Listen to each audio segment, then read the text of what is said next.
Alam nyo ba guys, yung pinakamahirap na paalam,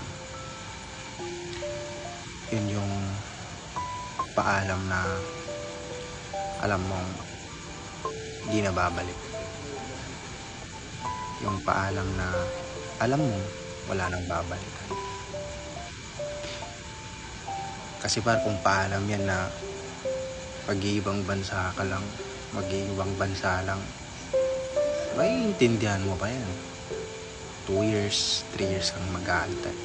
At least yun, alam mong babalik pa. Alam mong may babalikan pa. Pero yung alam mong di na babalik, that's a different kind of pain. That's a different level of pain. Kaya ikaw, lagaan mo yung puso mo. Ibigay mo sa taong alam mong deserve niya.